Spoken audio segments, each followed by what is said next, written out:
మా latest videos కోసం మా ఈ తెలుగు న్యూస్ ఛానల్ సబ్స్క్రైబ్ చేసి గంట సింబల్ యాక్టివేట్ చేసుకోండి. 2026 మార్చ్ 27వ తేదీన శ్రీరామనవమి రాబోతోంది. చైత్రశుద్ధ నవమి రోజు శ్రీరామనవమిని జరుపుకోవడం ఆనవాయితీ. అయితే ఈ శ్రీరామనవమి రోజు ఏం చేసినా చెయ్యకపోయినా గుర్తుపెట్టుకుని మర్చిపోకుండా ఒక ప్రత్యేకమైన ఆకుని తింటే చాలు, ఒక గంటలో దరిద్రం పోయి అదృష్టం పడుతుంది. శ్రీరామనవమి రోజు ఈ ఆకు తినటం వల్ల ఆయుష్ పెరుగుతుంది. అంతేకాదు, సంవత్సరమంతా డబ్బు వస్తూనే ఉంటుంది. అపర కుబేరుడుగా మారిపోతారు.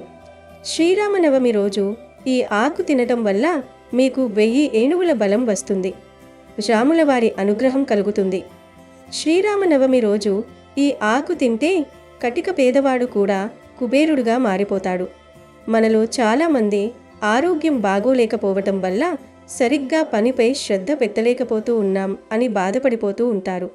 ఈ కాలంలో చిన్నవారు పెద్దవారు అని తేడా లేకుండా అందరూ కూడా అనారోగ్య సమస్యలతో బాధపడిపోతూ ఉన్నారు. వయస్సుతో సంబంధం లేని ఆరోగ్య సమస్యలు వస్తూ ఉన్నాయి. వాటిని అధిగమించడానికి శ్రీరామనవమి రోజున ఈ ఒక్క ఆకు తింటే చాలు, మీ ఇంట్లో ఉన్న రోగాలు దరిద్రము అంతా కూడా పోతాయి. ఈ ఆకు ఎవరైనా తినవచ్చు. విద్యార్థులు ఈ ఆకు తింటే విద్యలో మంచి పురోగతిని సాధిస్తారు. ఉద్యోగస్తులు ఈ ఆకు తింటే పదోన్నతి పొందుతారు. మంచి ఆలోచనలు చేసి ఉద్యోగ రంగంలో ముందుకు వెళ్తారు. వ్యాపారస్తులు ఈ ఆకు తింటే మంచి లాభాలు కలుగుతాయి. ఆరోగ్యపరంగా ఆర్థిక పరంగా మంచి లాభాలను పొందుతారు. శ్రీరామనవమి రోజు ఈ ఆకు తినటం వల్ల మీ ఒంటిలో రోగనిరోధక శక్తి పెరుగుతుంది, జ్ఞాపక శక్తి పెరుగుతుంది, మంచి తెలివితేటలను పొందుతారు. ఈ ఆకు మీ జీవితాన్ని మారుస్తుంది, మీ దశ మారిపోతుంది. మరి శ్రీరామనవమి రోజు తినవలసిన ఆ ఆకు ఏమిటో ఇప్పుడు మనం ఈ వీడియోలో వివరంగా తెలుసుకుందాము. ఫ్రెండ్స్, అంతకన్నా ముందు మా వీడియో నచ్చితే లైక్ చేసి షేర్ చేయండి. అలాగే మా ఛానల్ని కూడా సబ్స్క్రైబ్ చేసుకుని మాకు సపోర్ట్ చేయండి. అలాగే జై శ్రీరామ్ అని కామెంట్ చేయడం మర్చిపోవద్దు. శ్రీరామనవమి ఎంతో పవిత్రమైన రోజు. ఈరోజే రాముడు జన్మించాడని పురాణాలు చెప్తూ ఉన్నాయి. అయోధ్యకు రాజైన దశరథుడికి 3 భార్యలు, కౌసల్య, సుమిత్ర, కైకేయి. ఆయనకు ఉన్న బాధంతా సంతానం గురించే. సంతానం లేకపోతే రాజ్యానికి వారసులు ఉండరని బాధపడేవాడు. అప్పుడు వశిష్ఠ మహాముని రాజుకు పుత్ర కామేష్టి యాగం చేయమని సలహా ఇచ్చాడు. దశరథుడు చేసిన యాగానికి తృప్తి చెందిన అగ్నిదేవుడు పాయసంతో నిండిన ఒక పాత్రను దశరథుడికి ఇచ్చి భార్యలకు ఇవ్వమని చెప్పాడు. దశరథుడు అందులో సగభాగం మొదటి భార్య కౌసల్యకు, రెండో సగభాగం చిన్న భార్య అయిన కైకేయికి ఇచ్చాడు. వారిద్దరూ వారి వాటాల్లో సగం మిగిల్చి రెండో భార్య అయిన సుమిత్రకు ఇచ్చారు. కొద్ది కాలానికే వారు 3 కూడా గర్భం దాల్చారు. చైత్రమాసం 9వ రోజైన నవమి నాడు కౌసల్య రామునికి జన్మనిచ్చింది. అలాగే కైకేయి భరతుడికి, సుమిత్ర లక్ష్మణ శత్రుఘ్నులకు జన్మనిచ్చారు. అలా రాముడు, లక్ష్మణుడు, భరత శత్రుఘ్నులు జన్మించిన రోజే చైత్రశుద్ధ నవమి. రాముడు చైత్రశుద్ధ నవమి నాడు పునర్వసు నక్షత్రంలో కర్కాటక లగ్నంలో జన్మించాడు.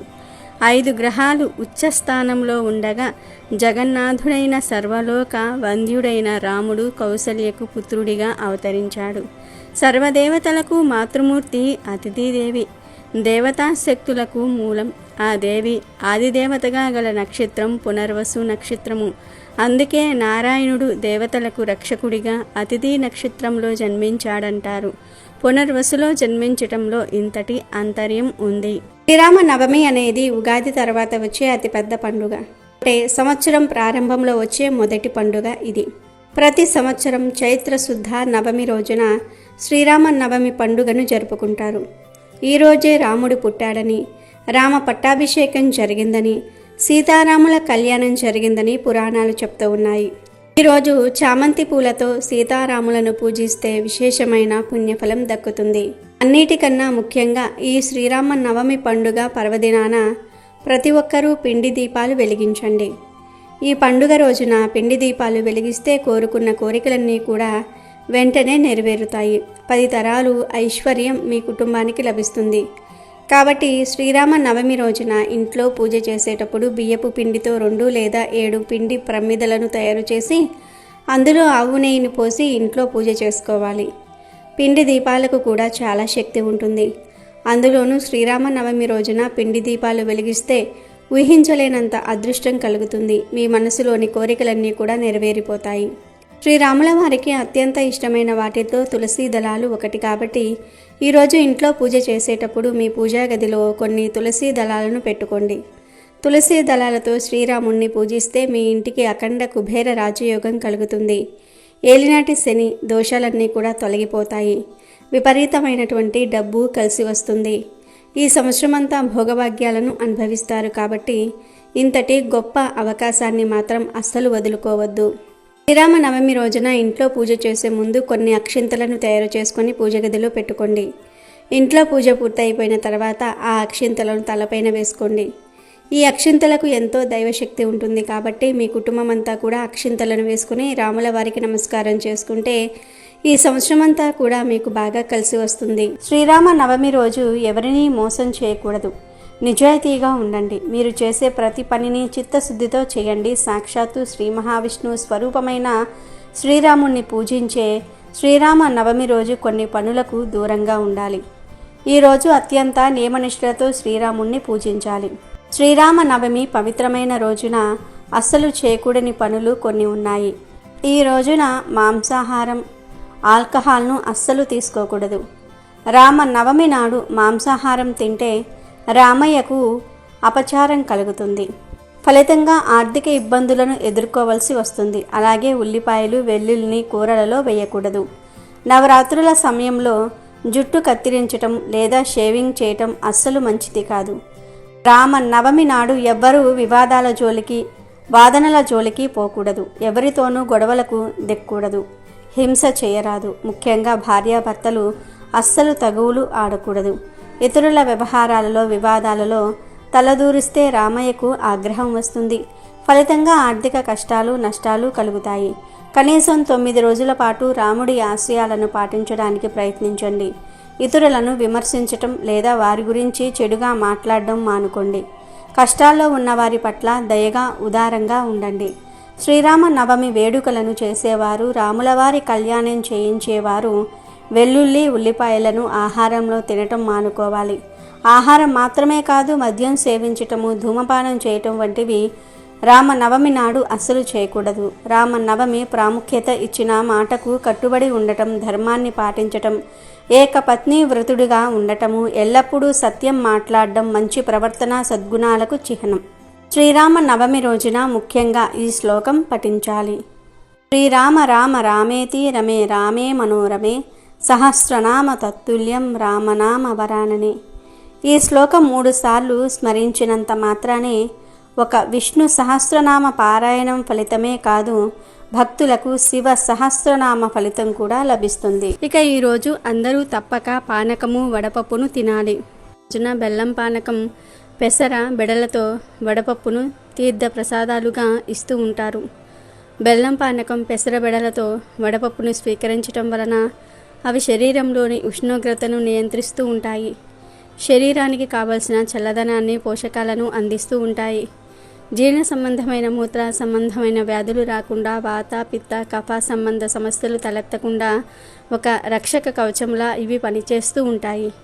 అందువలన బెల్లం పానకము, వడపప్పు గద అనే చులకన భావనతో ఇవి తీసుకోకుండా ఉండకూడదు.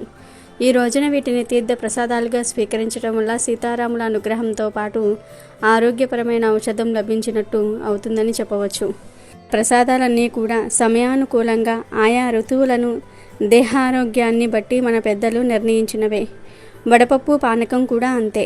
శరత్ ఋతువు, వసంత ఋతువులు యముడు కోరల్లాంటివని దేవి భాగవతం చెప్తోంది. ఈ ఋతువుల్లో వచ్చే గొంతు వ్యాధులకు పానకంలో ఉపయోగించే మిరియాలు, యాలకులు ఉపశమనాన్ని ప్రసాదిస్తాయని, ఔషధంలాగా పనిచేస్తాయని వైద్యశాస్త్రం చెప్తోంది. పానకం విష్ణువుకు ప్రీతిపాత్రమైనదని కూడా చెప్తూ ఉన్నారు. పెసరపప్పు శరీరంలోని ఉష్ణాన్ని తగ్గించి చలవ చేస్తుంది, జీర్ణశక్తిని వృద్ధి చేస్తుంది. దేహకాంతికి, జ్ఞానానికి ప్రతీక. పెసరపప్పును వడపప్పు అంటారు.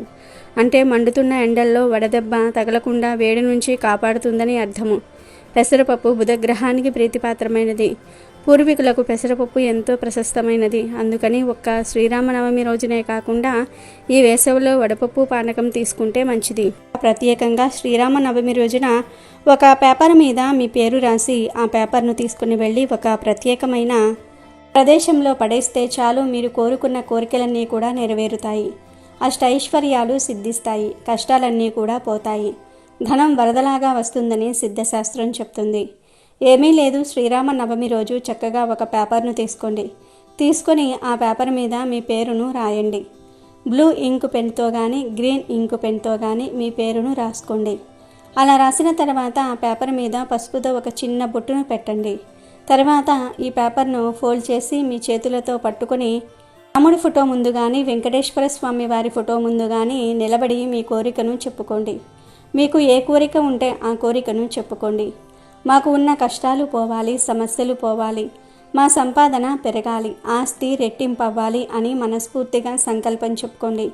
తర్వాత ఈ పేపర్ను తీసుకుని వెళ్ళి మీ ఇంట్లో పూజలు చేసే తులసి మొక్క ఉంటుంది కదా, ఆ తులసి మొక్క మొదట్లో పాతి పెట్టేయండి. ఇంట్లో ఎంతమంది ఉంటే అందరూ ఈ విధంగా పేపర్ను పాతి పెట్టండి. ఆ పేపర్ మట్టిలో కలిసిపోయేదాకా అలా వదిలివేయండి.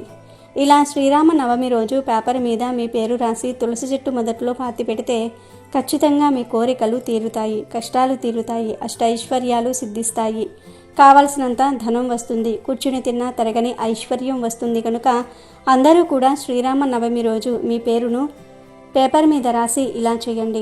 శుభ ఫలితాలను పొంది ఆనందంగా జీవించండి.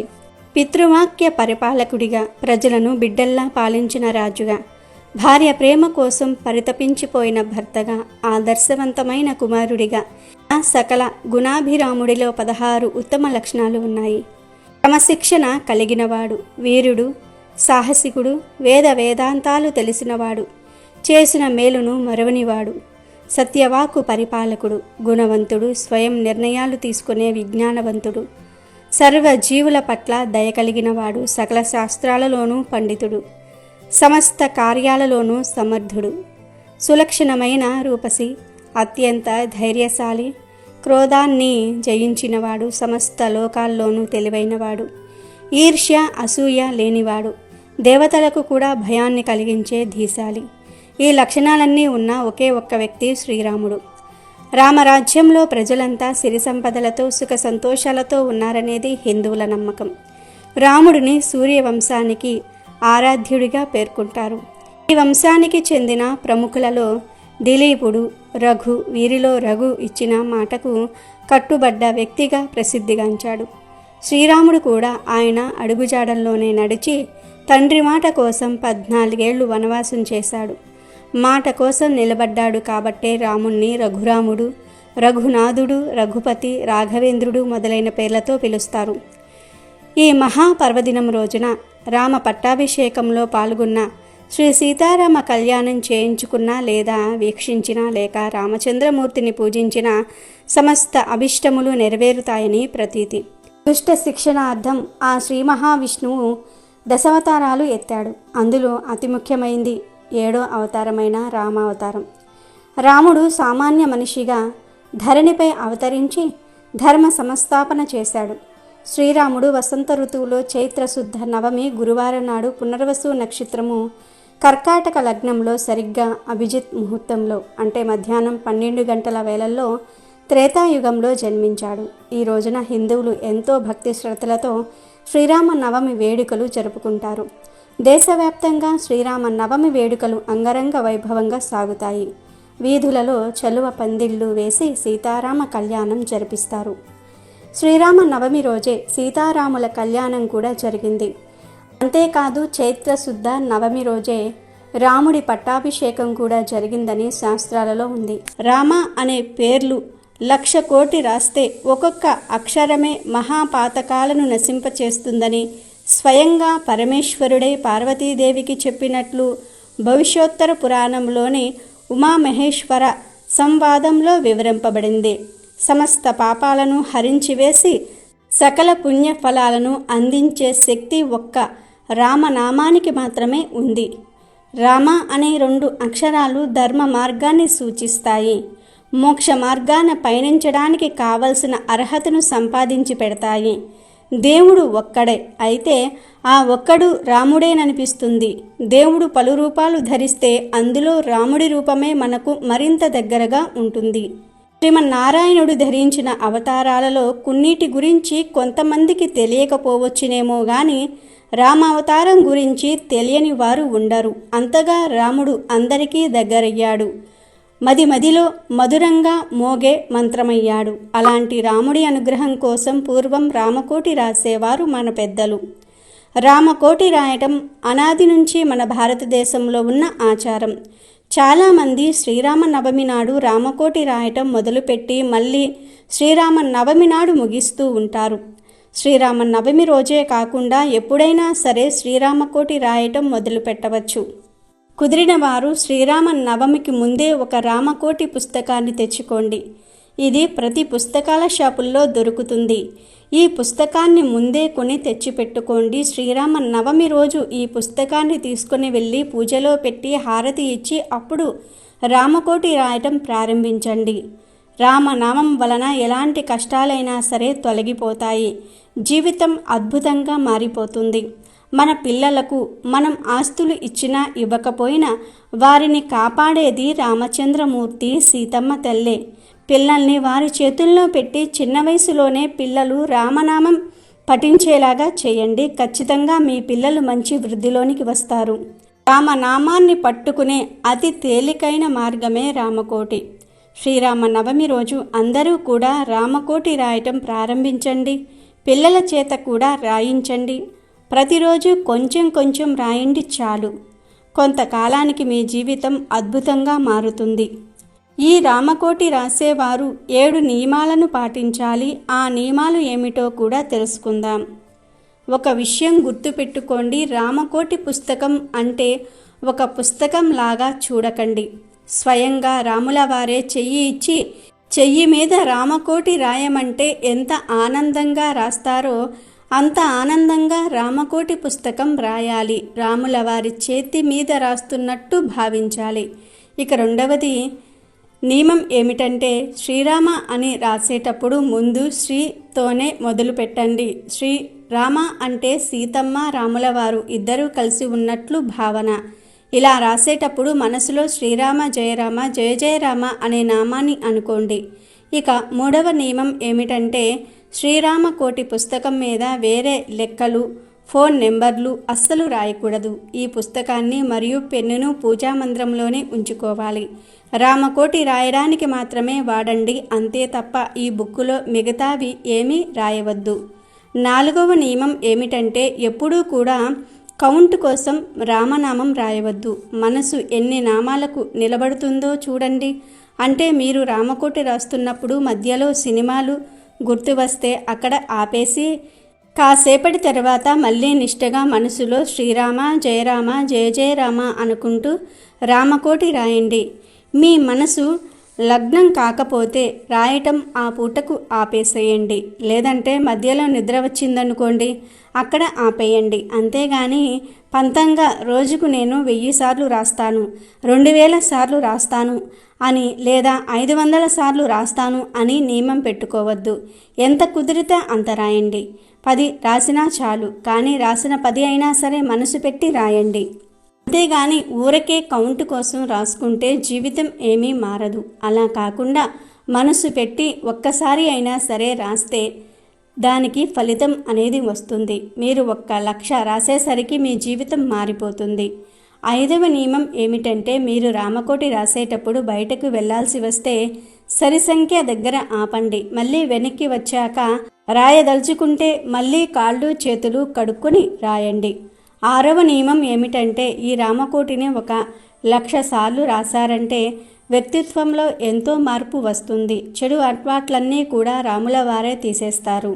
శాంతగుణం పెరుగుతుంది. క్రోధత్వం తగ్గుతుంది.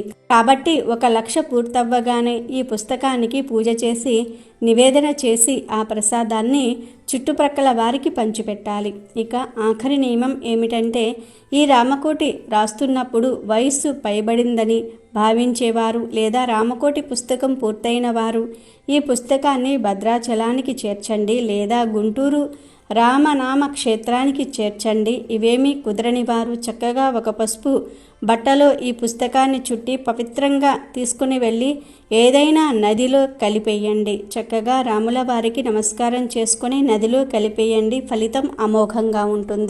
ఇక ఎంతో విశిష్టత ఉన్న ఈ శ్రీరామనవమి రోజు మీరు తినవలసిన ఆ ఆకు ఏదో కాదు, తమలపాకు. శ్రీరామనవమి రోజు ఉదయం ఖాళీ కడుపుతో తమలపాకును తినాలి. ఉపవాసం ఉన్నవారు కూడా తమలపాకు తినవచ్చు. ఇది ఆకలి వేయకుండా ఉంచుతుంది. తమలపాకును తినటం వల్ల రోగనిరోధక శక్తి పెరుగుతుంది. శ్రీరామనవమి రోజు రాముడికి పూజ చేసిన తరువాత ఒక తమలపాకును తీసుకోండి. ఆ తమలపాకును శుభ్రంగా కడిగి దానిపై తేనె వేసుకొని ఒక ప్లేట్లో పెట్టండి. ఆ ప్లేటును రాములవారి పటం ముందు పెట్టి మీకు ఉన్న ఆరోగ్య సమస్యలు చెప్పుకోండి. మీరు ఎందులో సక్సెస్ కాలేకపోతూ ఉన్నారో చెప్పుకోండి. మీరు జీవితంలో ఎదగడానికి అడ్డు వస్తున్న సమస్యల గురించి చెప్పుకుని తర్వాత ఆ ఆకును తీసి తినేయండి. ఒకవేళ తేనె లేకపోతే కొద్దిగా పటిక బెల్లం కానీ లేదా బెల్లం పొడి కానీ లేదా పంచదార కానీ కలుపుకొని తినవచ్చు. తమలపాకు శ్రీరామనవమి రోజు తింటే చాలా మంచి జరుగుతుంది. తమలపాకు షుగర్ వ్యాధిని తగ్గిస్తుంది. జీర్ణక్రియ సమస్యలను, అధిక బరువును తగ్గిస్తుంది. రోజు పరగడుపున తమలపాకు తింటే మీకు ఎలాంటి ఆరోగ్య సమస్యలు రావు. తమలపాకు క్యాన్సర్ కణాలు పెరగకుండా నిరోధిస్తుంది. గ్యాస్ సమస్య నుంచి ఉపశమనం పొందటంలో సహాయం చేస్తుంది. శరీరంలో ఐరన్ను పెంచడంలో తమలపాకు ఎంతగానో సహాయం చేస్తుంది. తమలపాకు తింటే మీకు ఉన్న ఎన్నో రకాల ఆరోగ్య సమస్యలు తగ్గిపోతాయి. ఒక తమలపాకు మీ జీవితాన్ని మారుస్తుంది. ఎలాగో శ్రీరామనవమి రోజు స్వామివారికి పూజించడానికి తమలపాకును ఉపయోగిస్తారు కదా. పూజ కోసం తెచ్చిన తమలపాకులలో నుంచి మీకోసం, మీ కుటుంబ సభ్యుల కోసం ఒక్కో ఆకు తీసుకొని పక్కకు పెట్టుకోండి. పూజ పూర్తయిన తర్వాత ప్రసాదం తినే ముందు తమలపాకులో తేనె వేసుకుని తినండి. మీ పిల్లలకు కూడా ఈ శ్రీరామనవమి రోజు తమలపాకులో తేనె వేసి ఇచ్చి వాటిని తినమని చెప్పండి. ఈ ఆకు తింటే తెలివితేటలు బాగా పెరుగుతాయి. చదువులో పురోగతిని సాధిస్తారు. ఈ ఆకు తినటం వల్ల ఆరోగ్యానికి అయ్యే ఖర్చు దాదాపుగా మిగులుతుంది. తమలపాకు తిన్నవారికి మంచి ఆరోగ్యం లభించడం ఖాయం. ఇటీవల కాలంలో ఆడవారు చాలా రకాల ఆరోగ్య సమస్యలతో బాధపడుతూ ఉన్నారు. బరువు పెరిగిపోయి థైరాయిడ్ సమస్యలతో బాధపడుతూ ఉన్నారు. అలాంటి వారు ఈ శ్రీరామనవమి నుండి క్రమం తప్పకుండా తమలపాకును తినండి. మీరే మార్పును చూస్తారు. ఎన్ని మందులు మింగినా ప్రయోజనం పొందని వారు ప్రతిరోజు తమలపాకును తినండి. తప్పకుండా మీ ఆరోగ్యం 100% అభివృద్ధి చెందుతుంది. మీకు ఉన్న అన్ని రకాల ఆరోగ్య సమస్యలు తొలగిపోతాయి. తమలపాకులు అందరికీ అందుబాటులోనే ఉంటాయి. కాబట్టి ప్రతి ఒక్కరూ కూడా ఈ శ్రీరామనవమి రోజు తప్పకుండా తమలపాకును తినండి. మంచి ఆరోగ్యాన్ని పొందండి. ఆర్థిక పరంగా వృద్ధి చెందండి. అమెజాన్లో బెస్ట్ డిస్కౌంట్స్ కోసం వీడియో డిస్క్రిప్షన్లో లింకు ఉంది, చూడండి. అలాగే మా టెలిగ్రామ్ ఛానల్ సబ్స్క్రైబ్ చేసుకోండి.